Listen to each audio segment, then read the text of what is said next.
الرحيم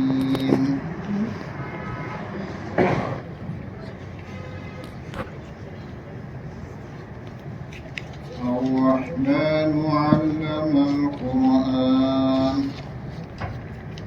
خلق الإنسان علمه البيان الشمس والقمر بحسبان والنجم والشجر يسجدان والسماء رفعها ووضع الميزان ألا تطغوا في الميزان. 27واں پارہ پڑھا گیا آج. 27 پارے کی یہ سورۃ الرحمن کی چند آیتیں آپ کے سامنے پڑھوں گی. سورہ رحمان کی فضیلتیں وارد ہے احادیث مبارکہ میں. ایک حدیث میں آپ صلی اللہ علیہ وسلم نے فرمایا ان لکل شیء عروسا وعروس القرآن سورۃ الرحمن. ہر چیز کے لیے دلہن ہوتی ہے. دلہن کا مطلب یہاں زینت. ہر چیز کا ایک پارٹ ہوگا جو اس کا ایک خوبصورت کہ سب سے اہم ترین پارٹ ہوگا. اسی کو دلہن سے تعبیر کیا گیا. قرآن کریم کا عروس اور دلہن جو ہے یعنی زینت القرآن وہ سورۃ الرحمن ہے. اس لیے جب سورہ رحمان کی تلاوت کی جاتی ہے نا تو سننے میں اچھا لگتا ہے. ہر ایک کو اچھا لگتا ہے. پڑھنے والے کو بھی اچھا لگتا ہے, سننے والے کو بھی اچھا لگتا ہے. ایک ریدم بھی ہے. اب آپ سمجھے. اور یہ سورہ رحمان میں ایک ہی آیت کریمہ کو, اس میں کل 78 آیتیں 78 آیتیں ہیں. اس میں سے 31 آیتیں صرف فَبِأَيِّ آلَاءِ رَبِّكُمَا تُكَذِّبَانِ. چاہے انس و جن تم اپنے رب کی کون کون سی نعمتوں کو جھٹلاؤ گے. یہی پر یہ بات پہلے کر لیتے ہیں کہ آخر ایک ہی آیت کو اتنی بار ریپیٹ کیوں کیا گیا ہے. صرف یہی ایک آیت نہیں ہے. ایک آیت ہے للہ ما فی السماوات و ما فی الارض. للہ من فی السماوات و من فی الارض ولہ من فی السماوات والارض للہ ملک السماوات والارض. ایک ہی آیت ہے. قرآن کریم میں بار بار اس کا اعادہ ہوا ہے. تو یہ فَبِأَيِّ آلَاءِ رَبِّكُمَا تُكَذِّبَانِ یہ تنہا آیت نہیں ہے جو قرآن میں بار بار جس کا اعادہ آپ پڑھتے ہیں. اس کے پیچھے حکمت ہے. وہ حکمت ہے کہ قرآن نصیحت کی کتاب. پہلے آپ سمجھ لیجیے قرآن صرف کوئی قانون کی کتاب نہیں ہے. قرآن نصیحت کی کتاب ہے. اور نصیحت کرتے ہوئے ناصح کچھ پوائنٹس ایسے ہوتے ہیں جس کو وہ بار بار لوگوں کے سامنے رکھتا ہے. چونکہ انسان کی فطرت ہے اذا تکرر فی السمع تقرر فی القلب. جب بار بار سنتا ہے تو دل میں وہ جگہ پکڑتا ہے. تو کچھ باتیں کچھ نصیحتیں جو اہم ہوتی ہے اس کو بار بار بتایا جاتا ہے. اب آپ دیکھیے کہ فَبِأَيِّ آلَاءِ رَبِّكُمَا تُكَذِّبَانِ اتنا اہم کیوں ہے کہ بار بار اس کا اعادہ ہے. آلہ آلہ کے معنی نعمتیں. قرآن کریم میں شاہ ولی اللہ محدث دہلوی رحمۃ اللہ علیہ کے بقول 5 مضامین بنیادی مضامین بیسک سبجیکٹ جس کو آپ کہیے قرآن کریم کا. ایک تو توحید کا بیان. اللہ تعالیٰ کی وحدانیت ونس کو قرآن نے بتایا ہے اور تمام آسمانی کتابوں میں یہ پہلا اور بنیادی موضوع رہا ہے آسمانی کتابوں کا۔ دوسرا بنیادی مضمون رسالت کا بیان ہے، آپ صلی اللہ علیہ وسلم کی رسالت کو ثابت کیا گیا ہے۔ تیسرا مضمون جو بنیادی طور پر بیان ہوا ہے وہ ہے آخرت کا۔ چوتھا مضمون ہے التذکیر بآلاء اللہ، اللہ کی نعمتیں بیان کر کے نصیحت کرنا۔ اللہ کی نعمتیں بار بار بیان ہوئی۔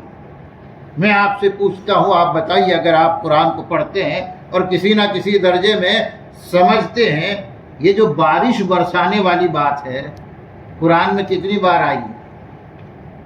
یہ مضمون قرآن میں کتنی بار آیا ہے؟ جو بھی قرآن پڑھتا ہے ترجمے کے ساتھ وہ سمجھتا ہے کہ تو بار بار بتایا گیا ہے کہ اللہ تعالیٰ نے آسمان سے پانی برسایا، یہ بار بار بتایا گیا ہے۔ اس طرح کی جو چھوٹی چھوٹی نعمتیں ہیں بار بار وہ بتائی گئی ہے تاکہ لوگوں کو اس کے ذریعے سے نصیحت کی جائے کہ دیکھو یہ تمام نعمتیں اللہ نے تم کو دی ہے، اس لیے تم پر لازم ہے کہ تم اللہ کا احسان مانو اور اللہ کا احسان مانتے ہوئے اللہ تعالیٰ کے جو بھی آرڈرز ہے ان آرڈرز کو فالو کرو۔ تو التذکیر بآلاء اللہ، اللہ کی نعمتوں کو بیان کر کے نصیحت کرنا۔ اور پانچواں مضمون ہے التذکیر بایام اللہ۔ ایام اللہ، ویسے تو ایام اللہ کے معنی ایام یہ یوم کی جمع ہے، یوم کہتے ہیں دن کو، تو اللہ کے دن، اس سے مراد وہ دن جس دن قوموں پر اللہ کا عذاب آیا، گزشتہ قوموں پر عذابات آئے، قرآن کریم نے ان عذابات کو بیان کیا ہے۔ یہ عذابوں کا سلسلہ شروع ہوا حضرت نوح علیہ السلام کی قوم سے۔ پہلی قوم جس پر عذاب آیا وہ نوح علیہ السلام کی قوم تھی۔ پھر کئی قوموں پر عذاب آیا جس کو قرآن نے بیان کیا، قوم عاد پر عذاب آیا، قوم سمود پر عذاب آیا، لوط علیہ السلام کی قوم پر عذاب آیا، اور دیگر اس طرح کی کچھ قومیں ہیں۔ ان عذاب کے واقعات کو قرآن نے بیان کیا تاکہ لوگوں کو اس سے نصیحت ملے۔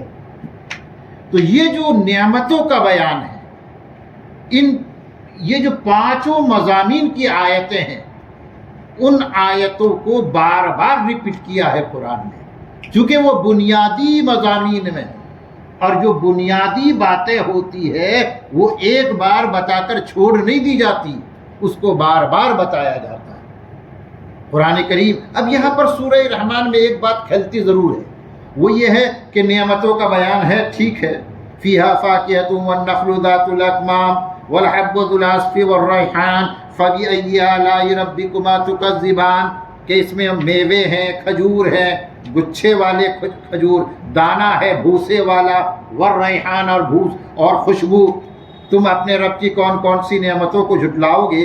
لیکن آگے اللہ کے عذاب کا بھی ذکر ہے، اور اللہ کے عذاب کا ذکر کر کے قرآن کہتے ہیں فَبِأَيِّ آلَاءِ رَبِّكُمَا تُكَذِّبَانِ، تم اپنے رب کی کون کون سی نعمتوں کو جھٹلاؤ گے۔ تو عذاب کو بیان کر کے یہ آیت اس کی میچنگ سمجھ میں نہیں آتی ہے، یہ فٹ نہیں بیٹھتی ہے۔ تو یاد رہے،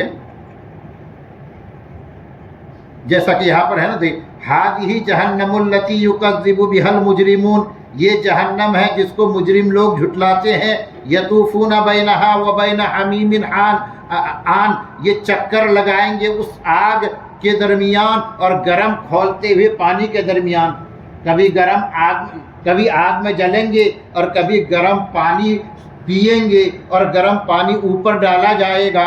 فَبِأَيِّ آلَاءِ رَبِّكُمَا تُكَذِّبَانِ، تم اپنے رب کی کون کون سی نعمتوں کو جھٹلاؤ گے۔ یہ تو عذاب کا بیان ہوا، نعمت کا کہا ہوا۔ لیکن آپ اگر غور کریں، صرف نعمت یہ نہیں ہے، آپ سے کسی نے پوچھا کہ میں ادھر سے جاؤں کہ ادھر سے جاؤں، تو آپ نے بتایا کہ ادھر سے جاؤ، آپ بہت فائدے میں رہو گے، ادھر سے جاؤ آپ نقصان سے بچ جاؤ گے۔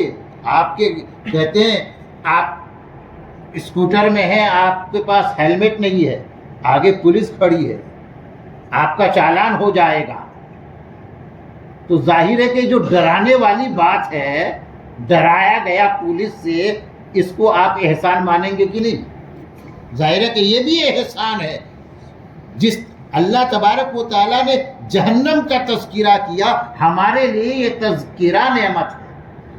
جہنم نعمت نہیں ہے، لیکن جہنم کا تذکرہ نعمت ہے۔ اللہ کا شکر ہے کہ اللہ نے جہنم کے بارے میں کھول کے بتا دیا، ورنہ تو ہم جہنم کا ڈر ہی اپنے اندر پیدا نہیں کر پاتے اور نتیجے میں جہنمی قرار پاتے۔ اللہ نے بتا دیا بہت اچھا کہ جہنم میں اس طرح کے عذابات ہیں، ہم تو نہیں سہ سکتے یہ عذابات، تو ظاہر ہے کہ یہ بھی تو نعمت ہی ہے۔ اس لیے جہنم کا تذکرہ کر کے بھی یہ آیت آتی ہے کہ تم اپنے رب کی کون کون سی نعمتوں کو جھٹلاؤ گے۔ کچھ دنوں تک سر سید احمد خان کے بارے میں یہ مشہور رہا کہ ان کو اس پر بڑا اعتراض تھا کہ کچھ آیتیں بار بار بتائی گئی، خاص طور پر فَبِأَيِّ آلَاءِ رَبِّكُمَا تُكَذِّبَانِ۔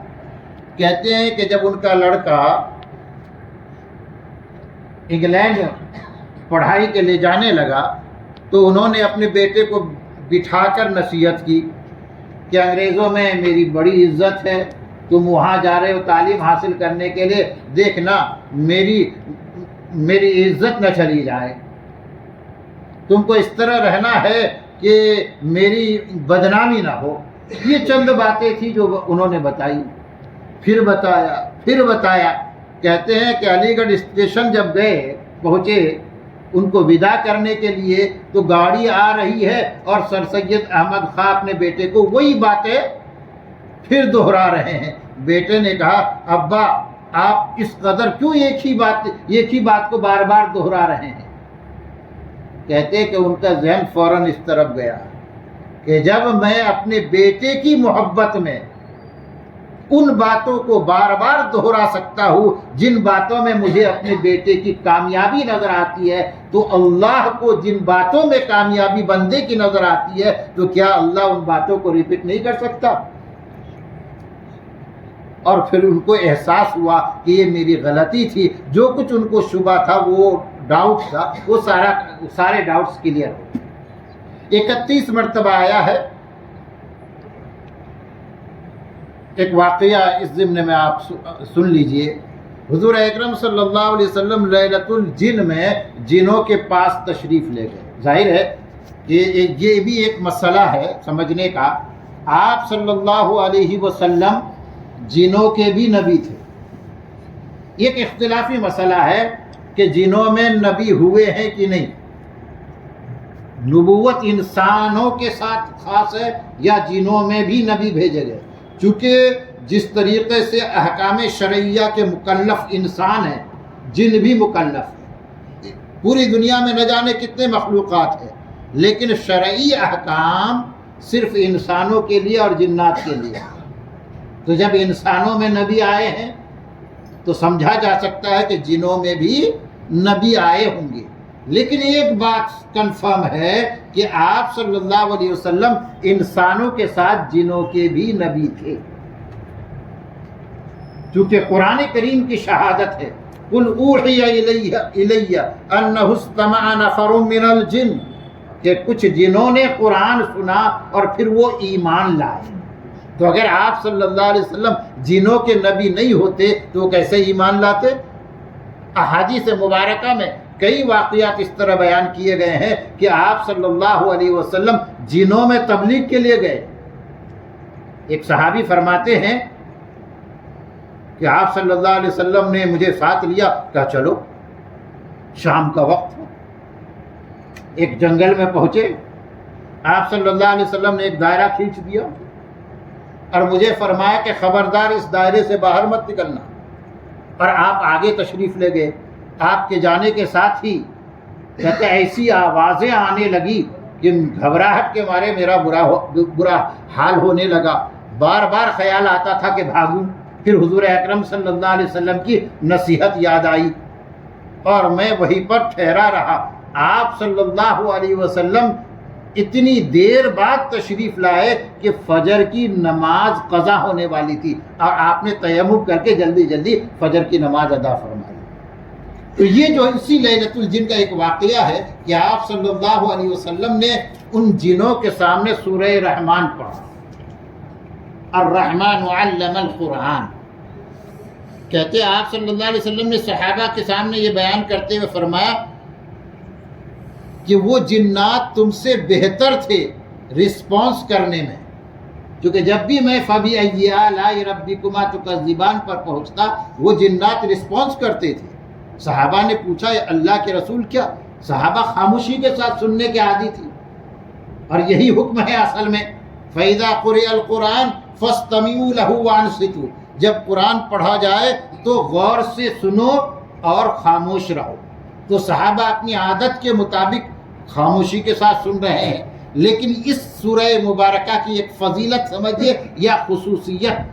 آپ صلی اللہ علیہ وسلم نے فرمایا کہ تم سے بہتر تو وہ جنات تھے جو رسپانس کرتے تھے.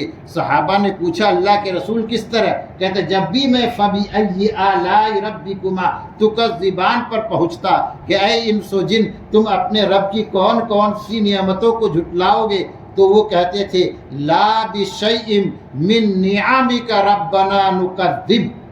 اے ہمارے رب ہم تیری کسی بھی نعمت کو نہیں جھٹلائیں گے. تو یہ سنت ہے کہ جب فَبِأَيِّ آلَاءِ رَبِّكُمَا تُكَذِّبَانِ آئے تو یہ رسپانس کرے. اگر عربی الفاظ یاد نہیں تو کم سے کم آدمی اردو ہی میں بول لے، اپنی زبان میں بول لے، مادری زبان میں، کہ اے ہمارے رب ہم تیری کسی نعمت کو نہیں جھٹلائیں گے. اب تھوڑی سی بات اس کی جو ابتدائی آیتوں کے بارے میں کر لیتے ہیں. دیکھیے الرحمن یہ اللہ تعالیٰ کا دوسرا سب سے بڑا نام ہے. پہلا نام ہے اللہ، دوسرا نام ہے الرحمن. کہتے ہیں الرحمن یہ ٹائٹل کی طرح ہے یا عنوان کی طرح، جیسے اللہ لا الہ الا ہو، تو اللہ ایک عنوان کی طرح. الرحمن علم القرآن کہ رحمان نے قرآن کی تعلیم دی. خلق الانسان انسان کو پیدا کیا، علمہ البیان اس کو سکھایا. ایک بڑی عجیب ترتیب یہاں نظر آتی ہے. بظاہر یہ سمجھ میں آنے والی بات نہیں ہے، چونکہ پہلے کہا قرآن کو سکھلایا، انسان کو پیدا کیا. کیا ہونا چاہیے کہ رحمان جس نے انسان کو پیدا کیا پھر قرآن سکھا. پیدا کیا تب تو سکھا، سیکھنا سکھانا تو بعد میں ہوگا نا. پہلے تو پیدائش ہوگی، پیدا ہونے دو پھر سیکھنا سکھانا ہوگا. تو پیدائش کا ذکر پہلے ہونا چاہیے، خلق الانسان پہلے ہونا چاہیے، اور تعلیم کا تذکرہ بعد میں ہونا چاہیے. لیکن یہاں تعلیم قرآن کا تذکرہ پہلے اور پیدائش کا تذکرہ بعد میں. یہ کیا بتاتا ہے کہ انسان کی زندگی میں تعلیم قرآن کی اہمیت کیا ہے. کہتے یہ آیت بتاتی ہے کہ انسان کے وجود سے زیادہ اہم اس کا قرآن کا علم حاصل کرنا ہے. کہتے ہیں تخلیق انسان سے انسان کو ایک ڈھانچہ ملا، ایک اسٹرکچر ملا. کمال تو تب ملے گا جب اسے قرآن کا علم حاصل ہوگا. اللہ تبارک و تعالی ہم سب کو قرآن کا علم حاصل عطا فرمائے. بہرحال فرمایا قرآن سکھلایا، انسان کو پیدا کیا، علمہ البیان، اور پھر اس انسان کو بیان کی بھی تعلیم دی. بیان، یہ بیان کیا چیز ہے؟ بیان کا اگر آپ اردو میں ترجمہ کریں تو اس کو گویائی بولتے ہیں، نطق، گویائی. یہ دیکھیے انسان کی تعریف کیا ہے. منطق اور فلسفے کی زبان میں اگر آپ کو ڈیفائن کرنا ہو انسان، تو آپ انسان کو کس طرح ڈیفائن کریں گے؟ ہم نے جو کتابوں میں پڑھا ہے، منطق فلسفے کی کتابوں میں، کہ انسان ہوا حیوان ناطق، کہ انسان کیا ہے؟ حیوان ناطق. حیوان تو سمجھتے ہیں، پھر حیوان کو ڈیفائن کیا ہے، بات لمبی ہو جائے گی. خیر یہ جو ناطق کا لفظ ہے، ناطق کا معنی بولنے والا. یہ جو بیان کہا گیا ہے نا وہی نطق ہے، اور اسی کو کہتے بیان کہا گیا ہے. انسان کو ما فی الضمیر، جو کچھ اس کے دل میں ہے اس کو ظاہر کرنے کا جو ملکہ ہے، عطا ہوا ہے، وہ ملکہ کسی اور مخلوق کو عطا نہیں ہوا ہے. بولنے کو کہتے ہر جاندار بولتا ہے، کوا بھی بولتا ہے، کبوتر بھی بولتا ہے، گھوڑا بھی بولتا ہے، گدھا بھی بولتا ہے، ہر جانور بولتا ہے، لیکن میں مختصراً سمجھاؤں، ہر ایک کی بولی فکس گھڑی کی طرح ہے۔ فکس گھڑی سمجھتے ہیں؟ ایک صاحب ہمارے ساتھ چل رہے تھے، کافی پڑھے لکھے تھے، وہ گھڑی بیچنے والا بول رہا تھا فکس گھڑی 20 روپے میں، تو ان کے سمجھ میں نہیں آیا، کہنے لگے کتنی سستی گھڑی مل رہی، 20 روپے کی گھڑی۔ میں نے کہا آپ ان کی بات سن رہے ہیں؟ وہ کہہ رہے فکس ٹائم دو، فکس ٹائم۔ کہنے کا اچھا وہ بچوں کی گھڑی ہے جس میں ٹائم فکس رہتا ہے 10:10۔ کوا کی بولی فکس ہے، کاؤ کاؤ کاؤ۔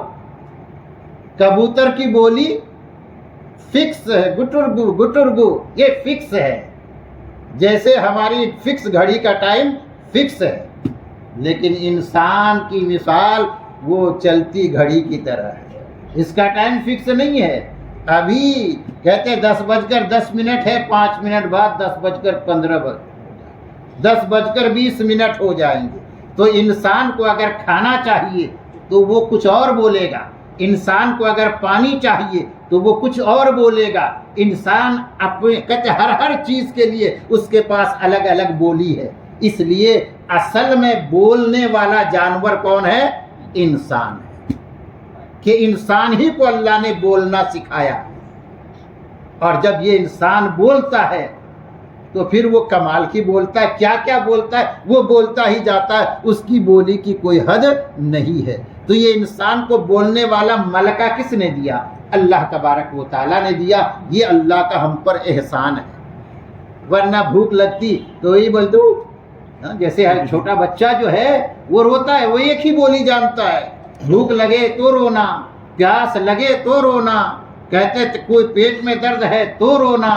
اب ماں باپ کو اللہ نے یہ ملکہ دیا، وہ تو سمجھ جاتے کہ کیا تکلیف ہے، لیکن دوسرے لوگ تو نہیں سمجھ سکتے، پریشان کیا بات ہے، بچہ کیوں رو رہا ہے۔ لیکن بڑا ہوتا ہے تو پھر وہ الگ الگ چیزوں کو الگ الگ انداز میں بتا دیتا ہے۔ یہ اللہ تبارک و تعالیٰ کا بڑا احسان ہے۔ آج اسی پر اکتفا کرتے ہیں۔ وآخر دعوانا الحمدللہ۔